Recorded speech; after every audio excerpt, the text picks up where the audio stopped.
Nah, this ain't nonsense, this is nonfiction. So excuse if the content is offensive, it's official. Now that we have been acquainted, this is my pleasure, my pain, your entertainment.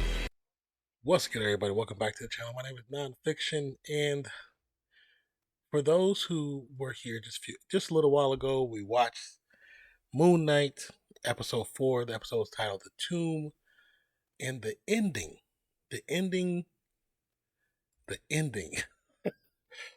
For most of us, we are very unfamiliar with the comic book. Some of us know of the character, and some of us have read the comic book. But for myself, I'm learning about this stuff as we go along. I never had opportunity to ever read a Moon Knight comic book. It was never on my, on my schedules, never on my radar.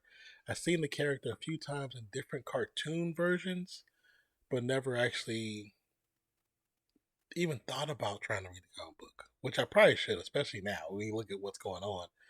It's the ending threw me off. I felt that when we come to the ending and he's awakened, and the person with the beard, who was also the person that was, I believe, on the table, who was also another person in the previous episode, I believe, now that I'm thinking about it, was the previous episode,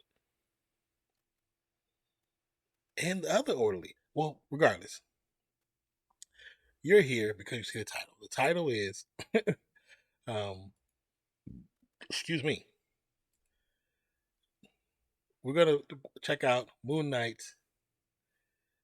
Moon Knight episode 4, ending explained, and like in WTF Easter egg breakdowns. I really enjoy this series. I like what they're doing. I like how they're bringing things together, and I think it's easier for me to enjoy because I've never read any of it. So it's so freaking easy. Does anybody know who the hippopotamus was at the end? Who was that? I'm not sure. And as I look to see who has Easter eggs, everything always in on their trailer, on their thumbnail, has the hippopotamus circled. So I'm like, we're gonna check this one out because maybe they have excess amount of details about this character. But everything always is a content creator who does mostly Marvel content. I believe pretty much 99% Marvel content, unless something special happens with any other brand out there. They'll do other content, but it's all Marvel content. They have great content. So if you're not familiar with them, I'll put a link in the description for this video so you can check them out and all the other things. When you've seen the videos I've done about the zombies, there's a couple of things I've done videos for, which has been based off of their content. My reactions have been based off of their content. So we're going to do this. And once again, it's Moon Knight, episode 4, ending explained, WTF Easter egg breakdown as well. Let's just get into it because there's so much to unpack with the ending of this episode. And we need to go to somebody who knows what they're talking about. Let's get it.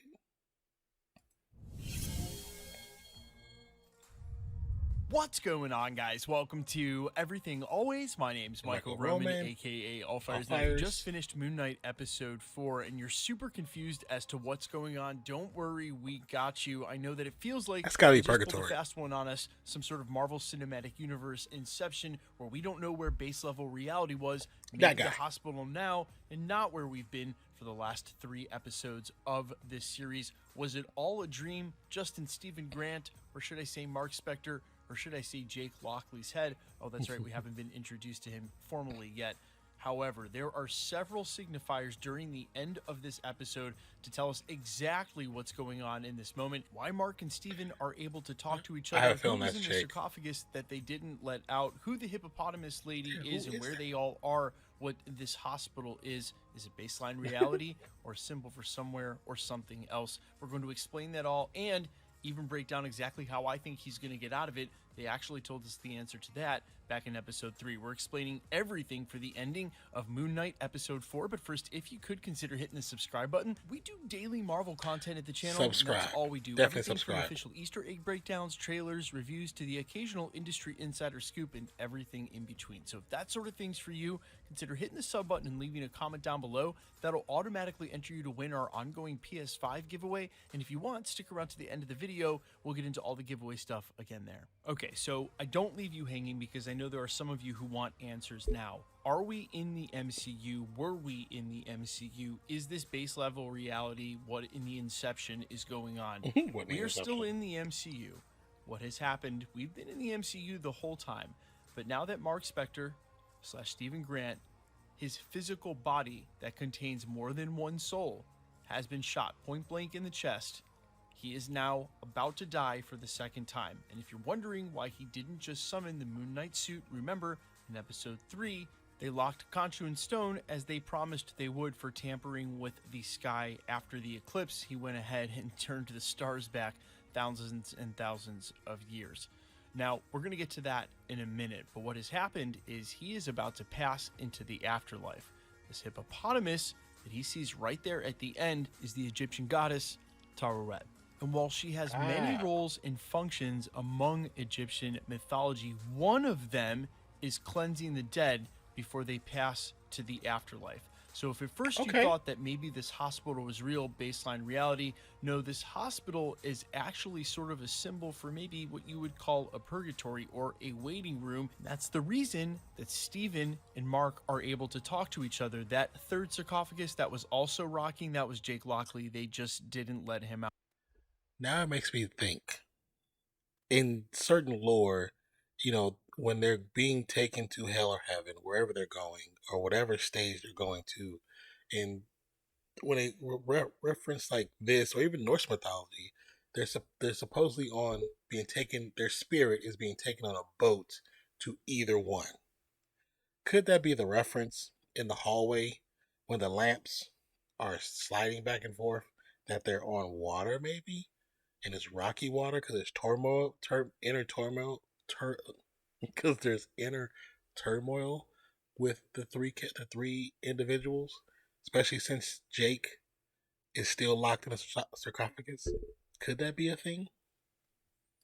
All the symbolism that's in the hospital room. Who knows? Arthur Harrow, by the way, I turned on subtitles. It's really good to do this, not only with Marvel movies, but movies in general sometimes, especially on Netflix. If you're not really sure who a character is or they're supposed to be, maybe not themselves in situations like this, you can see who's speaking. They still refer to this as Dr. Harrow, Arthur Harrow. All the symbolism from all the episodes prior are trying to make you feel like maybe he's been imagining this, just using all these symbols to imagine this reality. Of course, the adventure he was on when he got shot point blank, something like right out of a movie where their Tomb Busters is a straight rip of Indiana Jones' Tomb Raiders.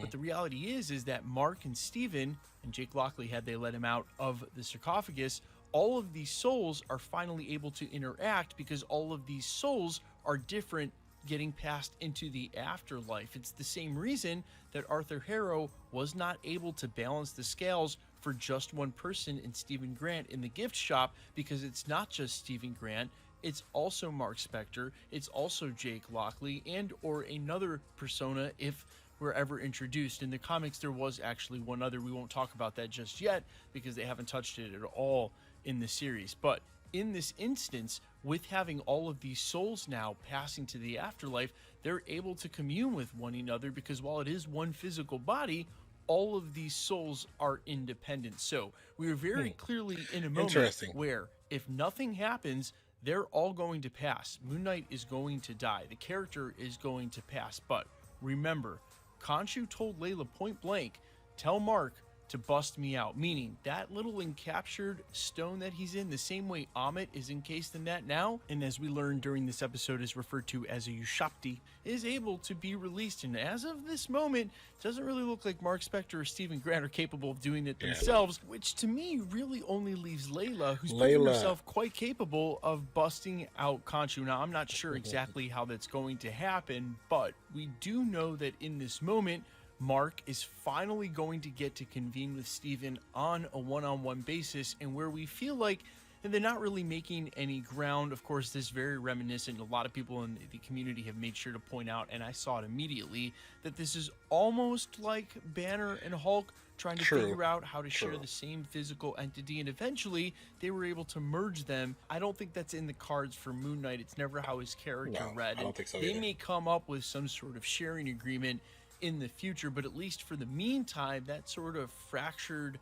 consciousness has always made the character extremely interesting and always been a part of the character and who he is. So while he tries to control that sickness that's part of him, and I don't think that they're going to come to some great conclusion here in this moment before he passes, but what I think will happen is they'll be able to come closer to an understanding of how they can better share the body and the responsibility of one physical form with multiple souls, how they can still all be themselves and retain that soul's identity and integrity, but share the one physical body that they also all happen to have. So what I think is going to happen, at least at the beginning of episode 5, or to sort of resolve this, is Layla will break out Khonshu, and then immediately Khonshu will be able to summon the suit, which has already been indicated to have healing factors, and be able to bring Mark yet again from the brink of death, which incidentally he just mentioned happened to be the same night that Layla's father got killed. He says, I shouldn't have survived, but I did,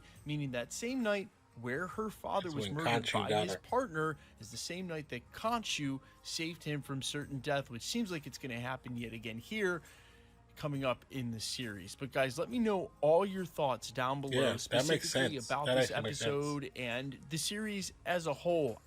Are you enjoying it as much as I am? Because to me, not that I haven't liked the other Disney Plus series, I even really liked What If for what it is, but this is the one that has felt most like a Marvel movie. And while I'm down for all the Marvel series, I would like more like this. This is definitely my kind of thing. But let me know all your thoughts down below, guys. I'm all ears. Quickly, let's go over the giveaway stuff before I let you go. All right, we're still giving away PlayStation 5s every 20,000 subscribers, all the way up to 1 million. The next one will be at 960. We're almost halfway there, and a huge uptick. I'm guessing around. So yes, please subscribe to the channel. Comment in the videos. If you comment in the videos, it gives you a higher probability to possibly be chosen. Hit the subscribe button for comment down below. The PS5. I would love to win a PS5. That'd be fire. That would be absolutely fire.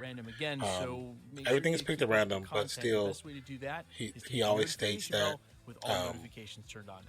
He always states that if you, the more people, the more you comment, the more likely you may get chosen to be a part of it. You know what I'm saying? So, YouTube, Amazon, Apple, iTunes. And the music you hear is his music. It's all original. He makes it with his band. Sincerely appreciate you checking and that he travels. out. Thanks for checking this channel. Stick around. We'll be posting. He's pretty cool, like I said. And I just like kind of boosted him up, but he's actually a dope content creator. And just from the time I have been able to speak to him through Instagram, we've talked to we've spoken through chats before. He seemed like a dope person. Of course, talked in his live streams. He does watch alongs. It's like we did watch alongs for Moon Knight and the past previous series as well. But this, I am really enjoying the series. I like it a lot. I've liked them all. I've been a fan of all the series. I'm not gonna say I didn't like any. I like them all. My favorite, of course, is Falcon and Winter Soldier. That's on a personal level. I loved WandaVision, because it tapped into my childhood with different stories and different themes of all the different episodes, because I used to watch those episodes, those stories, those characters when I was a child. So, and when I was a teenager, so it really played into that. Loved Loki. Loki was so interesting. It was done so well. I loved the direction of the acting. I loved the characters. I loved everything. So What If, I really enjoyed What If. I didn't think I was going to enjoy it that much, but I really enjoyed it way more than what I thought I was. You know what I'm saying? So I'm looking forward to whatever comes next. And I know Miss Marvel is probably more directed at getting younger audience, but I will be watching that as well. But let me know what you think about this breakdown for the last part of the episode. We'll probably do another reaction to someone else's video that's gonna break down the Easter egg of the entire video. I know there's stuff that we missed that we did not get a chance to watch. So with that being said, I hope you guys have a wonderful day, night, evening, morning, noon, wherever you are in the world today. Man, if you made it to this part of the video and you see this yellow heart, that means leave a yellow heart in the chat so I know that you made it to this point of the video.